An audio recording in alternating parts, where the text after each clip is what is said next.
Bienvenue dans ce lieu magique et sacré, l'église Saint-Pierre des Minimes, dans lequel j'ai la chance de pouvoir faire une exposition. Alors, pas n'importe quelle exposition, c'est une exposition d'art floral japonais, Ikebana, Ikeru qui veut dire vivre et Anna qui est la fleur. Donc c'est l'art de faire revivre les fleurs une seconde fois dans la forme dans laquelle elles sont la plus belle, la plus raffinée. On cherche à faire ressortir cette beauté-là avec évidemment du dépouillement, du vide, besoin de peu de végétaux pour pratiquer l'ikebana. Un arrangement d'ikebana ne doit pas être figé, hein, il doit représenter le vent, l'air, le soleil, enfin tous les éléments de la terre sont réunis. Et les Japonais sont très attachés par exemple aux shintoïstes où ils considèrent qu'en fait tout a une âme. Un simple petit caillou peut devenir vraiment quelque chose de très raffiné et de très beau. Décider de faire un arrangement floral, c'est quelque chose qu'on a réfléchi en amont. On va chercher le matin des végétaux en forêt, on va chercher des fleurs. Donc c'est tout un cheminement vers l'esthétisme du geste, pas que de la fleur, mais du geste. Et le résultat final est parfois moins important que tout le cheminement qu'il y a eu derrière. Voilà, c'est un peu la philosophie des arts traditionnels au Japon. Comme l'ikebana, mais comme la cérémonie du thé, ou comme les arts martiaux aussi, parce que effectivement c'est grâce aux arts martiaux que je me suis dirigée vers l'ikebana, où on retrouve en fait le même état d'esprit, le même cheminement. Par exemple, moi j'ai pratiquante de karaté-do.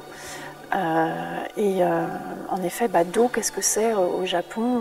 Do, c'est la voie, le chemin, alors avec les épreuves, les doutes, les moments de grâce aussi. Et donc, qu'est-ce qui fait que le do est important?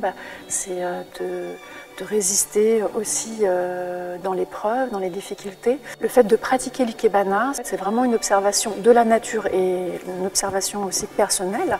On prend conscience de la forme d'une branche, voilà, comme cette branche-là, je l'ai juste raccourcie, mais je l'ai laissée dans son mouvement naturel.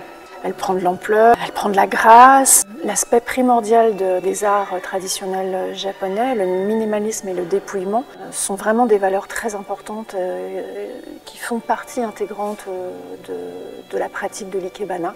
L'économie du geste aussi, qu'on retrouve dans le karaté-do. C'est vrai que dans le karaté-do, par exemple, vous pouvez passer des heures et des heures à essayer de trouver un geste qui va être le plus beau possible. Et en ikebana aussi, quand on crée un arrangement floral ou quand on se met dedans, l'engagement du cœur est important. Que moi j'ai essayé de transmettre à travers cette exposition. L'harmonie, les couleurs ont une importance, le contenant a une importance aussi, le vase fait partie intégrante de la composition florale.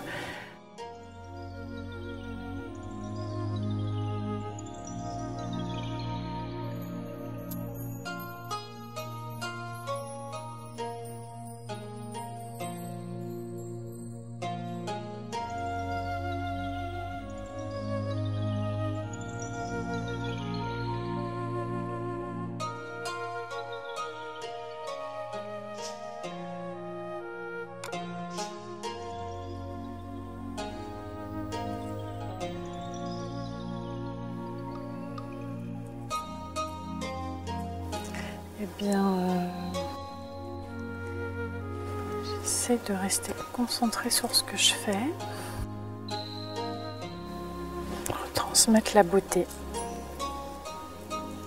Je pense que ça va aboutir. Donc là, j'arrive à la fin de l'arrangement floral, où je dois arriver à une certaine harmonie. Donc pour cela, je dois prêter attention à la profondeur aussi, que ce soit quelque chose de linéaire, la symétrie a une importance fondamentale.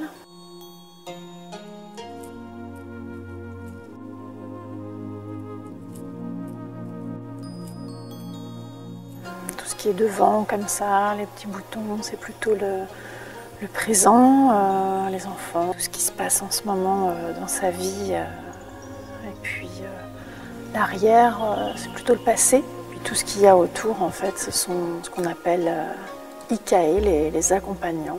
C'est les gens qu'on rencontre dans sa vie, tout ce qui se passe dans une vie. Donc un arrangement floral japonais, c'est une histoire de vie. C'est pour ça que chaque fleur que l'on met a un rôle, a une importance. Les branches là qui sont un peu sèches, donc elles ont vécu quelque chose, et mêlées aux fleurs fraîches, donc voilà, c'est une continuité.